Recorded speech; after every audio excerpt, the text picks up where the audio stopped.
Good morning and welcome to another episode of Unscripted and Unchained RPG Review. I am DM Bloodworth, and as you can see by the graphics, this morning's video is going to be my first look into Blade Runner, the role-playing game. This is put out by Free League, and I just got it a couple days ago, and I did a box opening, and now what I'm going to do is I'm going to start skimming through the initial chapter. I'm not going to go over every single aspect of that initial chapter because there's parts of, how to role play and those kinds of things. I will focus on specifically how to role play in this particular game system. So, and then I'll go through the dice mechanics and such. I also want to put out that the PDF that you're going to be seeing is directly from the core rulebook. However, for the for the quick start rules, or the starter box rules, they are somewhat trimmed down, and I'll talk a little bit about the two differences between that, because it's kind of important if you're going to look to run this for the first time.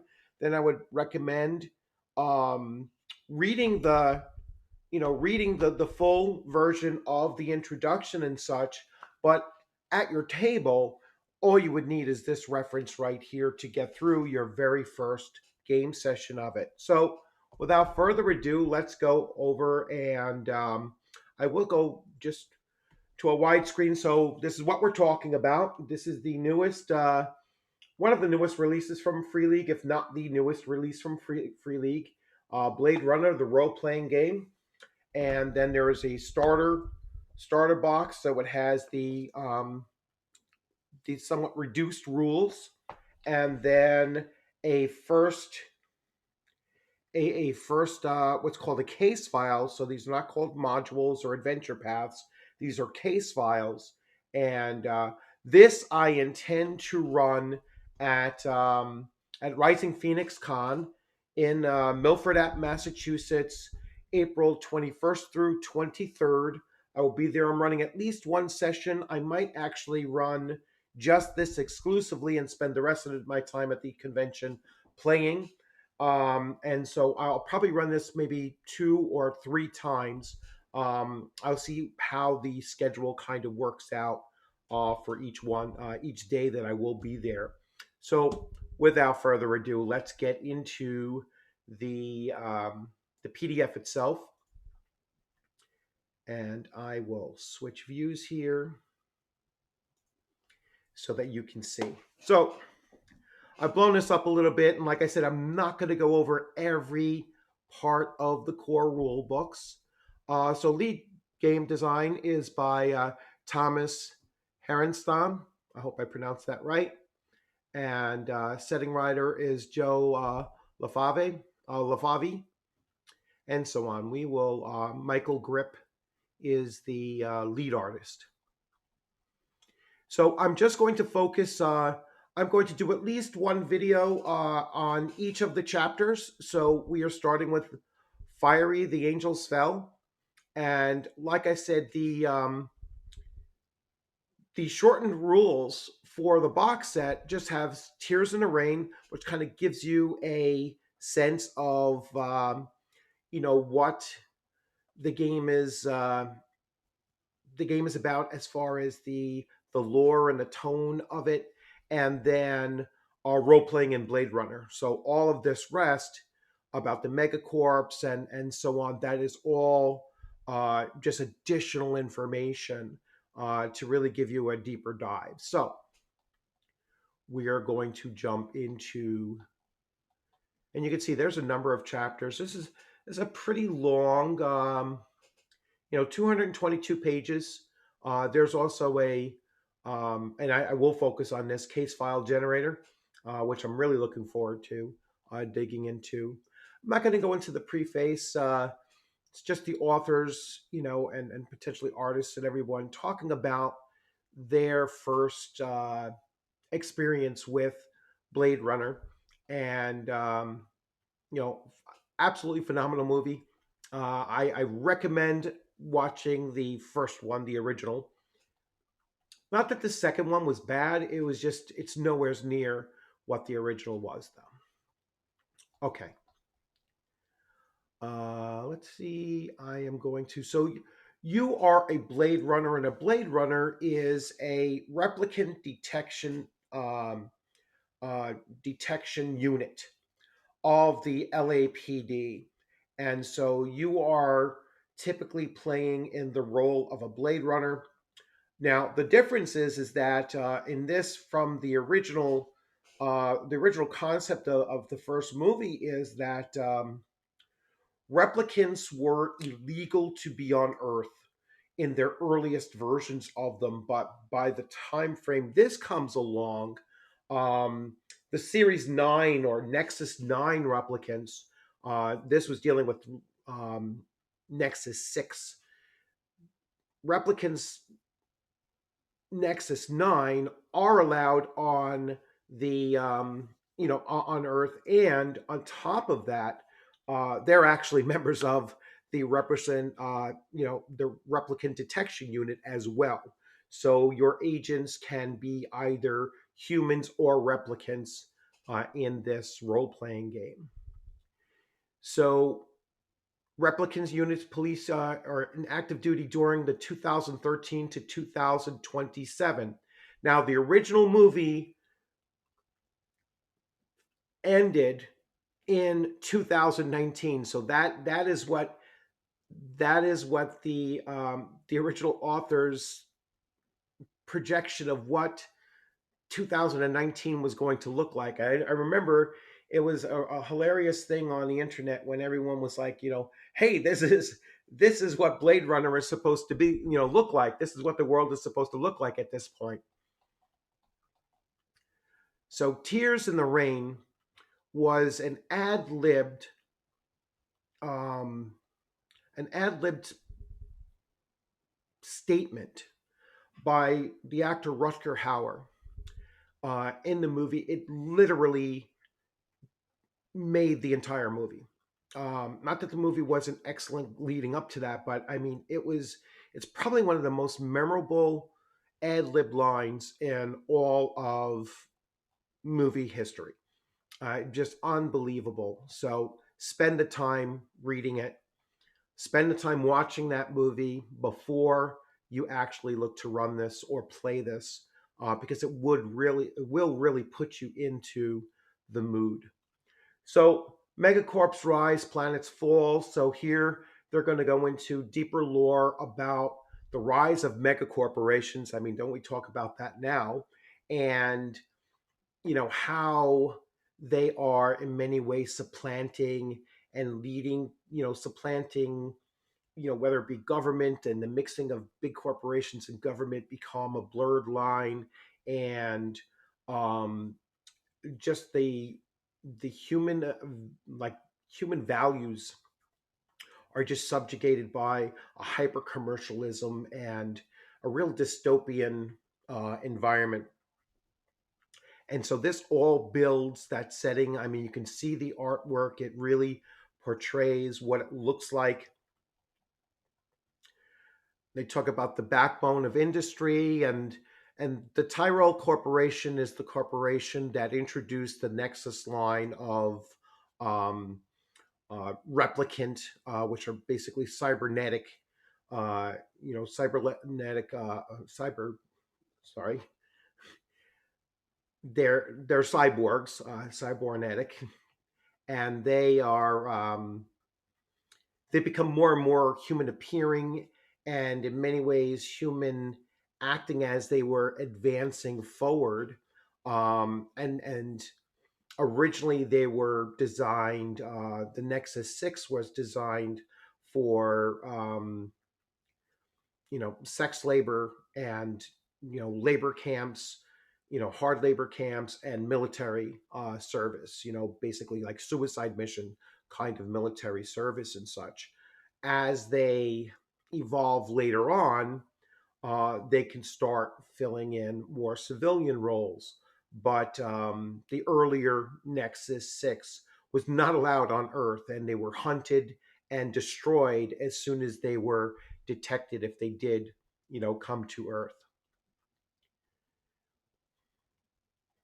continue going into the history of it. They talk about early retirement for the Nexus series of and we also talk about early retirement of people in the replicant detection unit as well, because it was a very, very stressful um, job to have.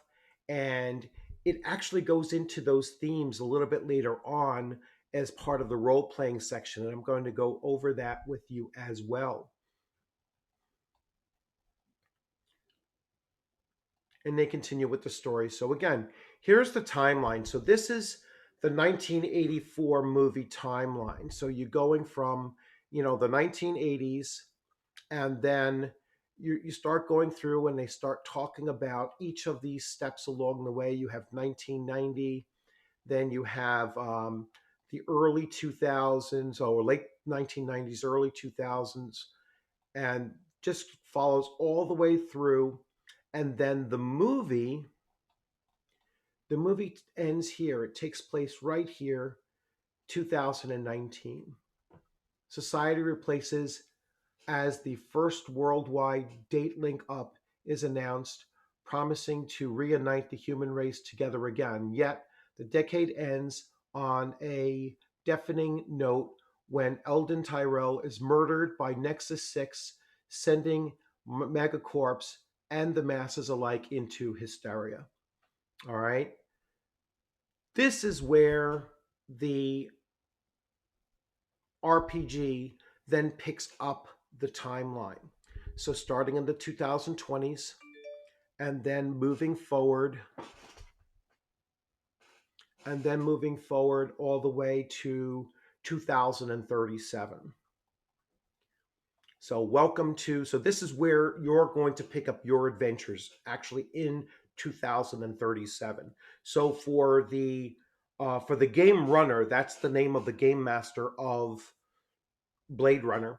The game runner is going to have to familiarize himself or herself with this timeline going from 2020 to 2037. So that's 17 years to kind of get them into understanding where the setting is at and the timeline is at, and the whole situation with the introduction of the Nexus 9 and how that changes things as well. But it's still a very much a bleak um,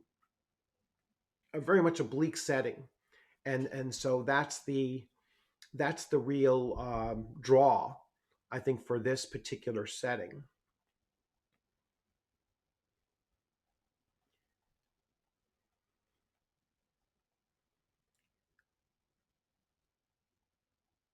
All right, so they say the razor's edge, the through the city's climate continues, though the city's climate continues to deadline, a groundswell of new companies and commerce has since flooded the city, rejuvenating LA's economy and job market. All right, and so they go on. The UN, the Wallace Corp, and the LAPD are themselves mired in decades of deep-seated prejudice and trauma. And again, when I go to the section when they start talking about it, you can see it here is starting to set up, what is life like as a Blade Runner? So being a Blade Runner, I'm going to focus on this now. Once you see the world through the eyes of a Blade Runner, the world is never the same. Neither are you. Being a Blade Runner is to become the ultimate outsider, to always linger just outside of everyone and everything around you. One ear is in every conversation, one eye open at night, observing, analyzing, locked and loaded with the safety off, just waiting for the moment you know is coming, when you must stop being the friend or faceless stranger and do the job you can never stop doing, regardless if you're on the clock. Now try working those streets as a replicant. You are never unseen, never safe, never alone, and yet always alone. Stairs burn into you. Words sting and cling to you. Your very presence is salt on angry wounds that refuse to heal, merciless reminders of things they'd rather forget, and they never let you forget it. After a while, the weight of the job requires you to disengage with the world, to become invisible, unseen, and all seeing. Every eye twitch and sweat bead, every whisper just out of earshot, every passerby just breaking line of sight, all warnings to heed, attacks to dodge. Quickly you learn how little we know people, how everyone has something to hide, something they're afraid to say, share, or lose. Corporations, co-workers, neighbors, nexus, all strangers until you ask one too many questions and somebody staring down a bullet. It can be isolating work, and thankfully, you are not alone. The LAPD is a huge and dysfunctional family, but a family nonetheless, with dogged loyalty and upward mobility if you earn it. Not to mention solid government pay, great benefits, and a free Sector 5 apartment far better than you could afford. Plus, you're always in the street clothes, so you don't bear the burden of beat cops. Sure, the seething sidewalks don't part for you, but the bar doesn't clam up when you. Sorry, just lost my spot. But the bar doesn't clam up when you show up either. Best of all, you're among the few with ready access to spinners, and you wouldn't give up the privilege to purge and leave the city far below for anything. Not everybody could make these choices you do, but most days you're grateful not to count yourself among them. Most days. And so they go on and they talk about the life of the force and the, being on the force and just how it is supposed to take over a good portion of your character's persona and makeup, and you just have to put yourself into that mindset. And the case files really enhance that, or they should once you start creating your own case files as well, is really keep on hitting that sense of belonging in just your own place, and yet also making you feel that you're very separate and apart from others. So it's a very interesting balance to try to strike. Uneasy allies, and that's kind of what you're going to be in a situation, because you never know if whomever you're dealing with, if that person or that replicant is true to the situation that you're looking into. They go in and they talk about the differences obviously between humans and replicants, and the whole evolution of how how the interaction between the two started off like man and machine really, but then once the replicants were starting to be given secretly at first forms of AI that made them more and more human, um, that's where the issues started to come.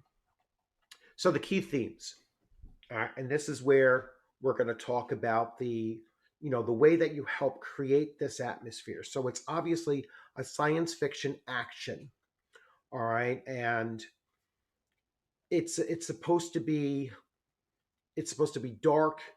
You're investigating things, but there's got to be that element of action involved in this too. It's very dangerous work.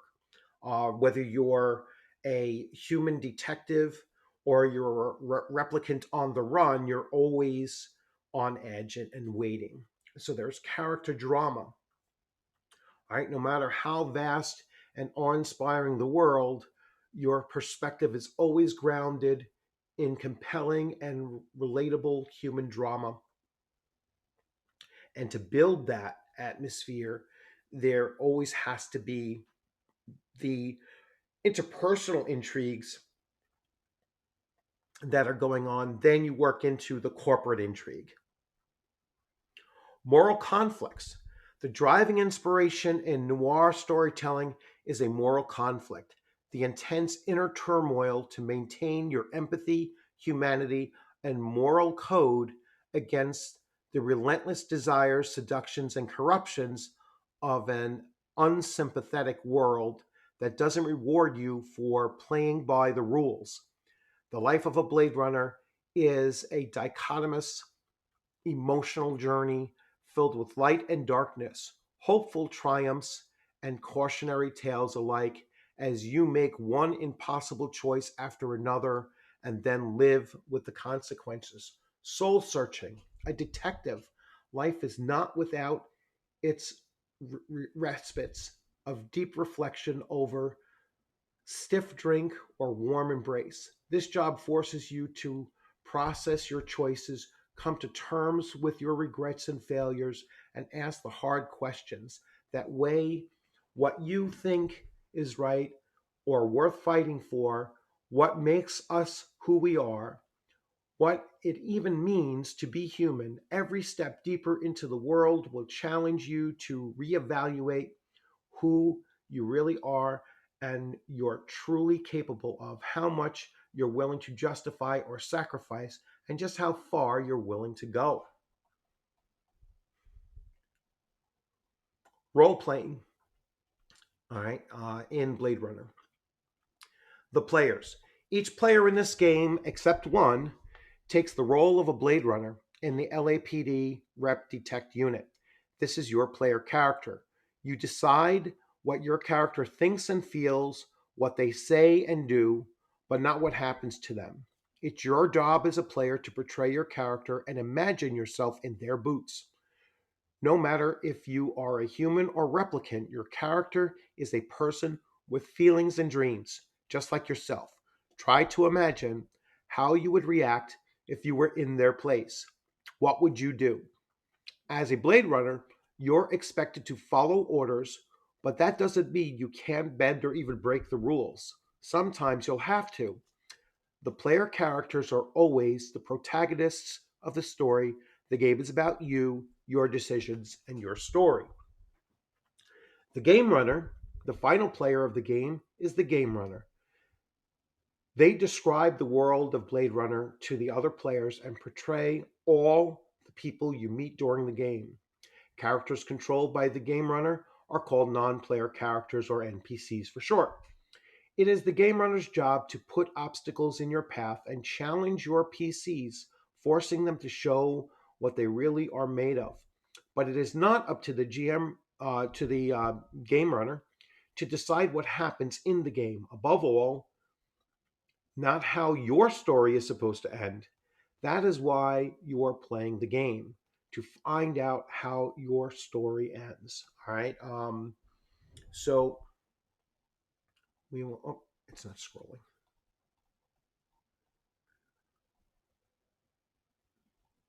They have safety tools. I don't know. This is the first time I'm seeing it too, so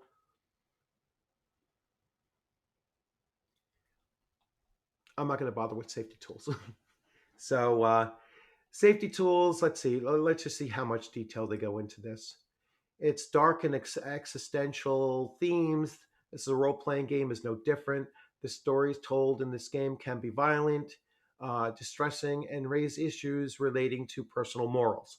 All right, that's all I would just say as a just a basic theme is you just tell everybody up front, um, this is a mature audience's game, and it's going to have mature themes, and it's somewhat dark and challenging and morally challenging as well.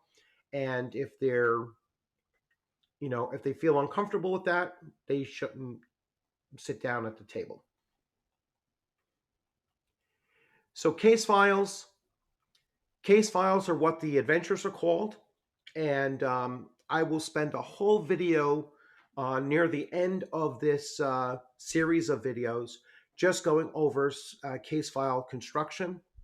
There are many handouts and maps and mugshots. There's measuring time, so there is the idea of shifts. There's a time tracker. There are rounds.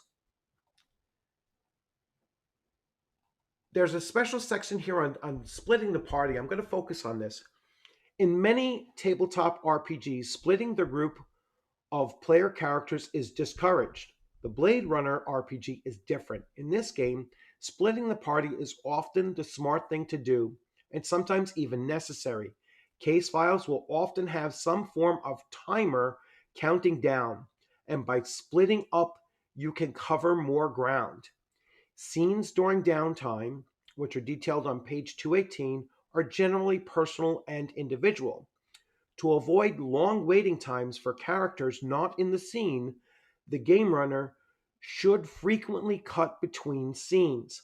The Blade Runners can also, I'm sorry, the game runner, the Blade Runners can also use their handheld KIA units on page 175 to communicate remotely and even share clues between each other. Right, that's how you keep the players that are not directly involved in the action still connected with one another. So they should be role playing out, being in communication with each other, even if they are in different locations.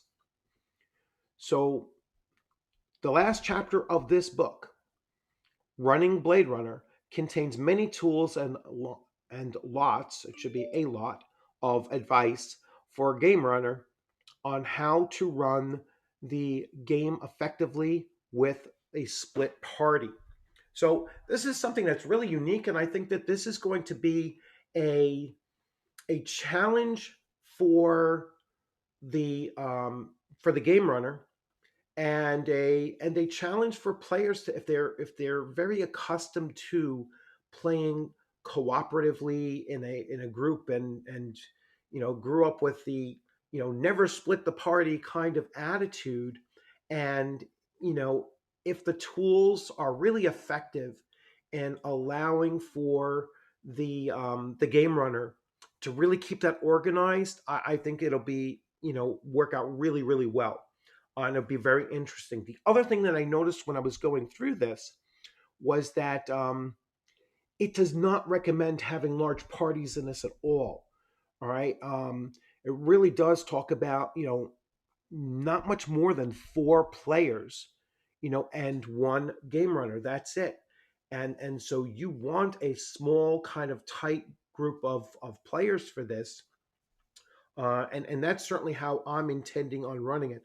I am always going to keep this kind of a thing very, very small group, of 3 to 4 players at the most. Time units rounds are 5 to 10 second combat rounds, primary use. A shift is between 5 and 10 hours for investigations. Every character is going to have a personal story. The dice mechanics. So, rolling the dice. The game, whether working, I'm not going to read all so the base dice. This game uses polyhedral dice from 6-sided, called D6 through D12. When attempting something difficult, a player typically rolls 2 dice, one for their relevant attribute and one for their skill. The 2 dice are called base dice. The more sides a base dice has, the better. Success. Any roll of a 6 or higher on the base dice is called a success, and rolling at least one success generally means that the attempt succeeds. A success is marked in these rules with the I symbol. A roll of 10 or higher on a die, only possible with a D10 or D12, means 2 successes. The more I's you roll, the more effective your action is. Advantage. Under some circumstances, you can get an advantage to your roll, which means you get a third die to roll, counting all I's. Conversely, as you also get advantage, which removes one of your base dice, the lowest one that you have. Pushing. If you fail a base die roll, you can push the die roll. This means you can get a re-roll. You get to re-roll the dice, but any one rolled when pushing will inflict stress or damage on you.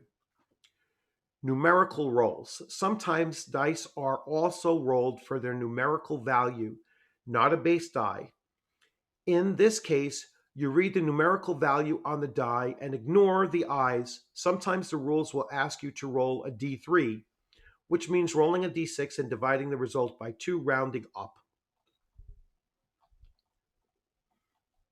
All right, so I'm going to just switch over here to show you very quickly what the dice look like.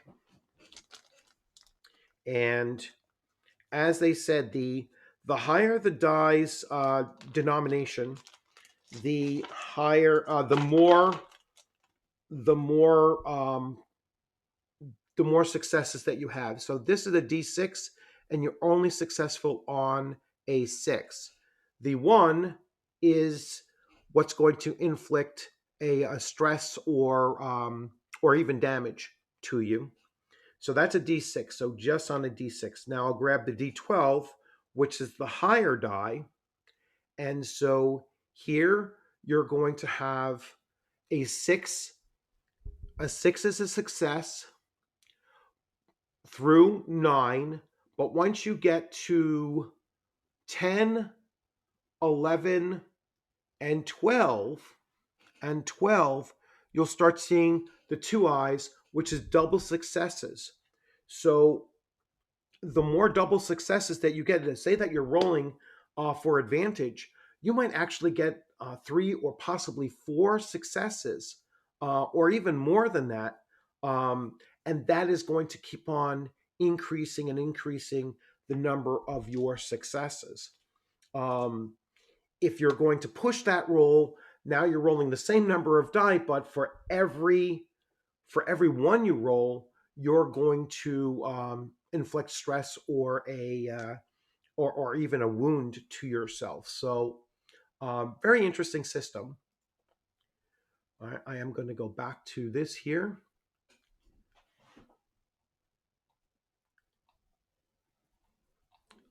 Let's see. Player versus player. Case files for the game will often pose difficult moral dilemmas for characters and thus the players. Often the hardest challenge is not to solve the case, but to decide what to do when you know the truth.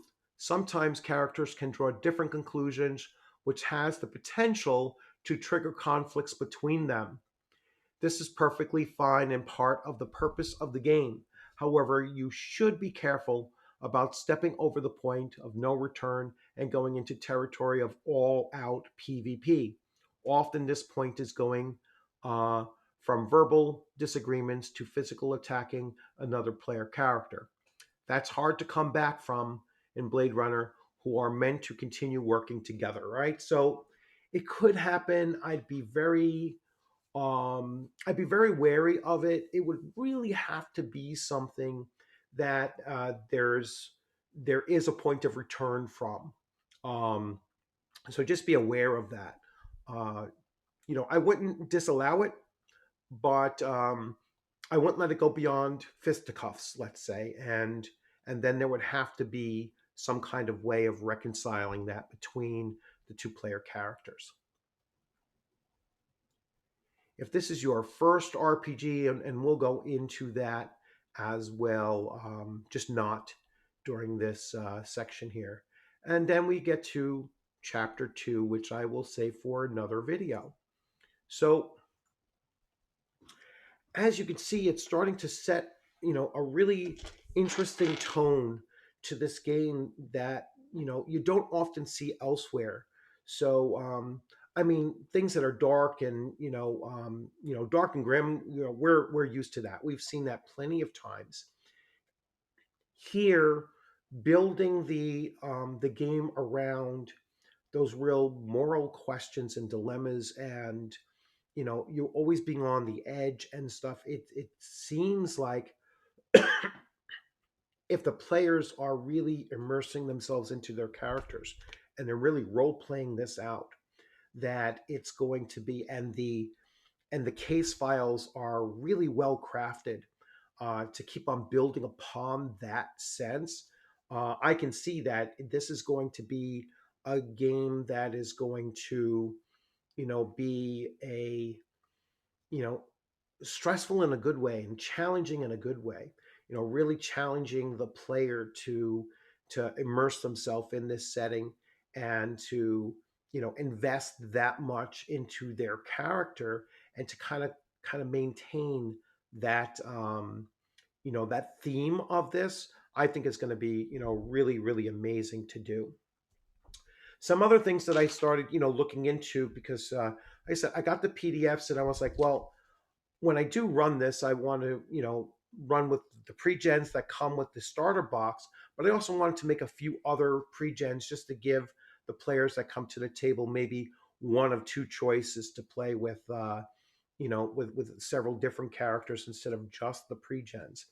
And so I went to go print out the character sheet from the PDF, and this is what you come up with, all right, as far as a blank character sheet.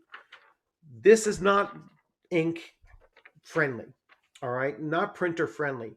So what you have to do actually is you have to go and just do a quick Google search and find, it's free. You get it right off their website. It should have really been included in the, in the book, especially the starter box book. And I'm always a big fan of putting them, instead of having this, backing, um, that's what should be there. That way you can just slap it on a printer and print it out. This is the print friendly character sheet. So I highly recommend that if you are going to run this and you're not going to just continue using the pre-gens, look this up, print it out, and save it to your file folder for all of your Blade Runner stuff, and run with those, use those. So listen, the game looks really impressive to me. I'm excited about digging deeper and deeper into this and running this, and want to probably do a couple test runs before I go to the convention to do it there in person. And so it really does look like it's a phenomenal game. So once again, thanks for joining. I hope you liked this video. If you like this video, please give it a thumbs up. If you hadn't subscribed, please consider subscribing. Got some major stuff coming on with the channel. I'm going to launch a few things tomorrow. I'm going to put out a separate video for that. And I'll do another video a little bit later on today talking about just some of the places where the channel is going and some of the improvements that I'm looking to do with the channel as I come up on the anniversary of of the channel. The anniversary date is December 30th, of every year. So we're going to begin, or I'm going to begin my year 7 of the channel. The channel began in 2016, and although the first year was not really dedicated like it is now to gaming, it is these last 5 years have been phenomenal, and I'm looking to just take it to the next level. So subscribe if you haven't subscribed. Hit the alert button so that you get the alerts when new videos come up. I'm going to be much more consistent with getting videos up. I mean, I usually get them up every week at least, but I'm going to try to increase that number to 3 or 4 videos a week at least. Working on that, some more live streams and such. So really looking to do a lot with this YouTube channel beginning in 2023. And I just really look forward to having a chance to meet many of you on the on the channel and in discussions and in live streams, and possibly a few people at the live conventions that I'm going to begin going to as well. So once again, thanks for joining. Have a great day, and I look forward to seeing you on a gaming screen or in person sometime soon. Have a great afternoon.